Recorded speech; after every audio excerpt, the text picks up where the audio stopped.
It's Joshua Sutter. I'll be doing a project called Geospatial Assessment of Socioeconomic Determinants of Population Health Analysis. So this project is in collaboration with El Rio Community Health Center.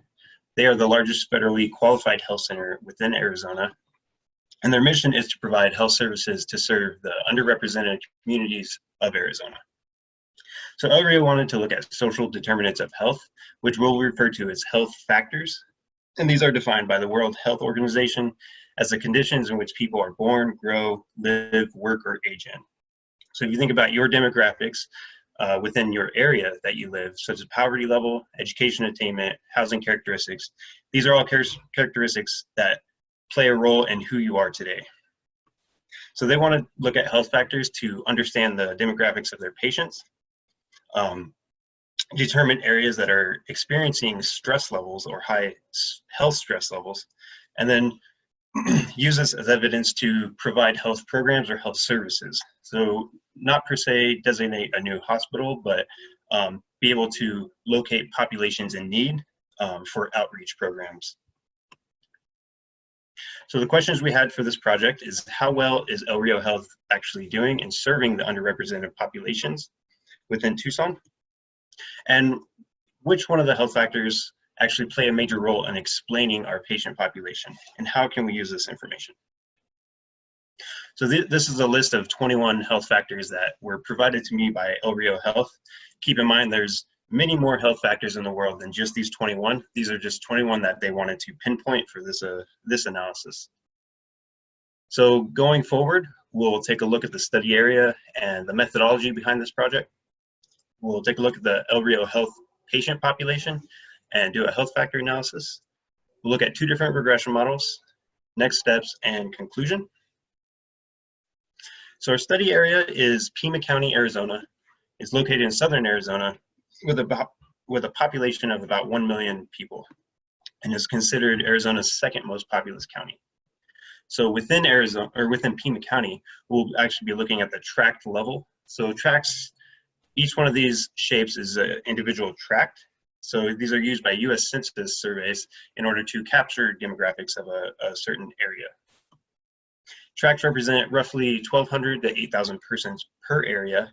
And as you can see, as you get closer to more urbanized areas, such as Tucson here, this is the greater Tucson, you get smaller and smaller tracts, which equates to more and more population. So methodology, we start with acquiring the data, exploring the patient population, doing a health factor analysis, and then looking at regression models.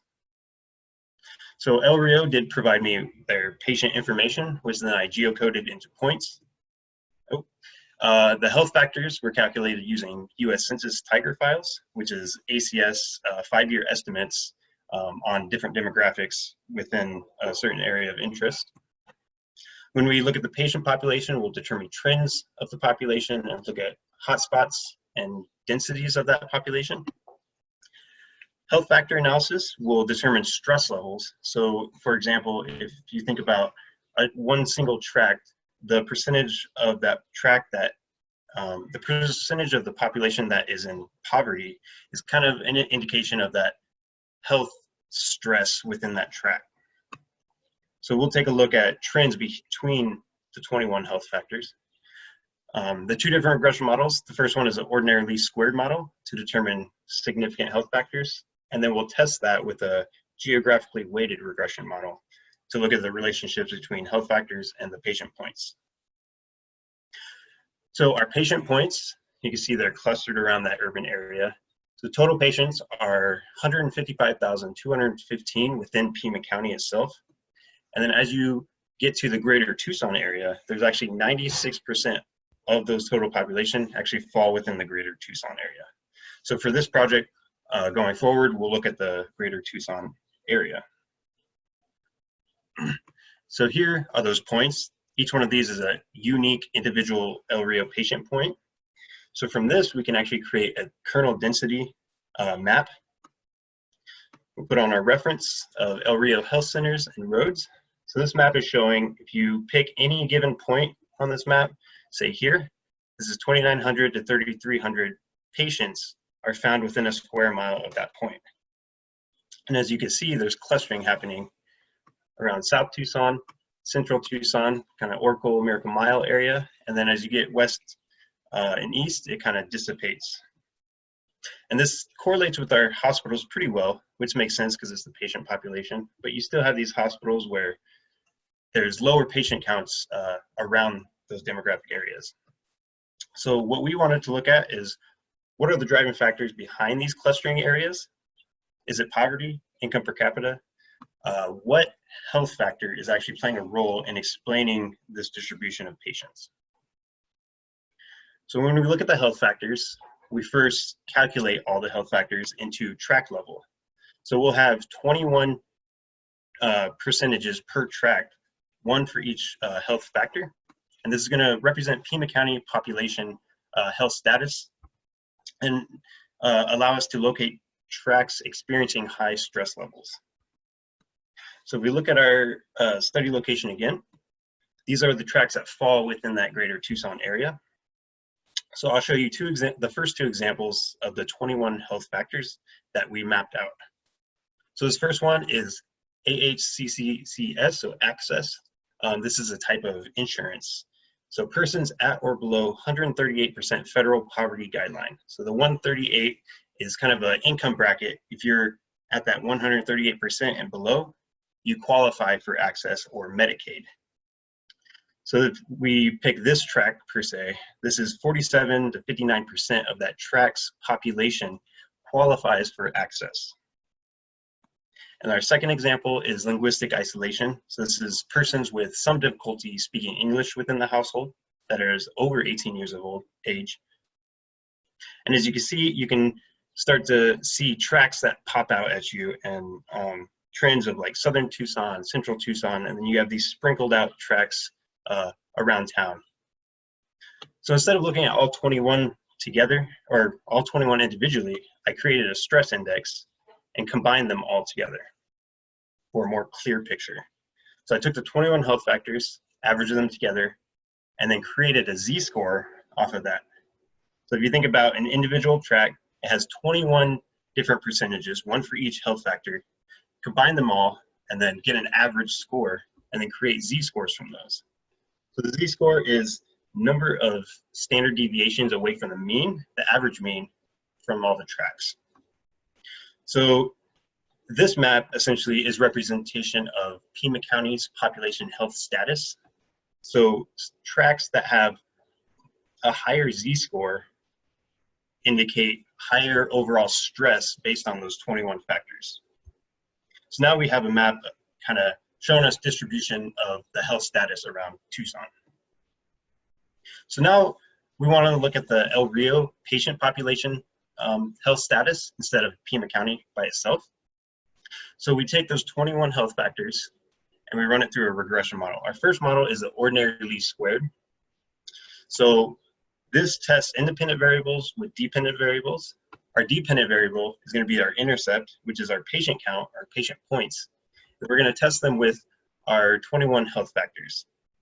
And by using different statistics, such as coefficient, the p-value, and then the VIF value, we can actually eliminate health factors that aren't playing a prominent role in explaining the variance within our patient points. So what we found is that there's 5 statistically significant health factors using the OLS.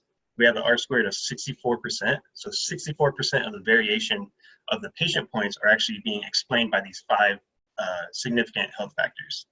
The rest of the other 16 factors aren't playing as prominent a role in explaining that variation.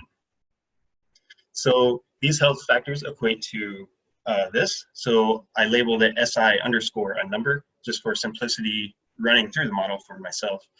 So SI2 is some difficulty with English in the household. 8 is persons with less than 4 years education in the household. 9, so on and so forth. So this model is a global model, and in order to eliminate any bias or eliminate false clustering within the data, we tested this against the geographically weighted regression model, which is a local model. So we're going to use these 5 significant health factors and run it through our geographically weighted regression model. So when we do that, we get an R-squared of 71%. That's saying that 71% of the variance of the patient population is being explained by these 5 significant health factors. And that's a huge chunk. And also this is an improvement of 7% from our global to our local scale models. So the good thing about GWR is it also calculates coefficient values for each of the 5 significant health factors. And we could actually map these to show relationships between those health factors and the patient points. And then be able to locate areas for kind of starting points when we're designating, when we're looking at different demographics to target for funding and health programs or health services to those populations. So I went ahead and mapped the coefficients for each one of the 5 significant health factors. So if we take a look at 1, this demographic, this health factor is persons that have difficulty speaking English within the household. So we look at the higher coefficient values. These are better predictions the model is making for the health factor compared to the patient points. So we can use this map in order to pinpoint locations or pinpoint areas based on a demographic that we want to target to deploy health programs or health services to those populations. So much like the Pima County population, I took the 5 significant health factors, averaged them together, just the 5 together, and created another Z-score map. So this is a representation of the El Rio patient population health status. So again, the higher the Z-score, the higher the overall stress each track is experiencing. So now we can see the distribution of tracks or the population that have the same demographic makeup as our El Rio health patient population. So from here, we can actually compare the El Rio patient population with the Pima County population. So put our health centers on there, and then put our roads, and then we can overlay our patient density. And then now we can start to see trends that are happening around Tucson. So if you look at here, South Tucson, and then Central Tucson, we have these tracks with high stress levels, but they also equate to high patient densities. So a lot of patients coming from those places going to El Rio clinics. So this is an indication of El Rio doing a good job of actually covering those areas with high stress or high health need. But we do also have these tracks kind of sprinkled out throughout town where they might be experiencing higher stress levels than some of its surrounding tracks, but they have lower patient count. So we can actually use this as evidence to say these locations are experiencing stress, but we're not necessarily capturing all that population. So we can target these demographic areas based on whatever health factors we look at to provide those services they need. So the major takeaway here is there's strong evidence of El Rio Health actually covering areas with high stress levels based on our patient density and our health factors.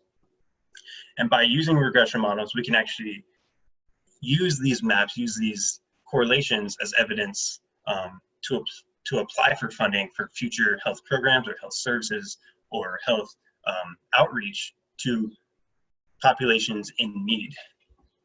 So the next steps for future analysis determine other variables other than the 21 health factors that may be playing a role in explaining why this is happening, such as transportation, food markets, distance away from food markets that, say, a tract is,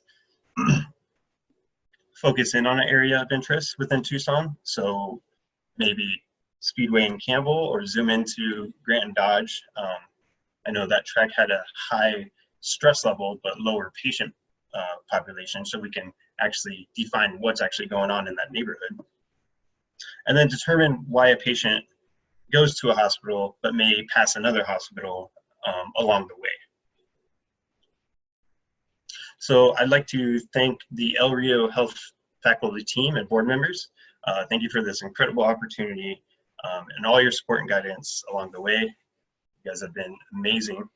And thank you to the School of Geography, faculty advisors, Gary, Chris, Andrew. Thank you all for putting up with me and guiding me along this process.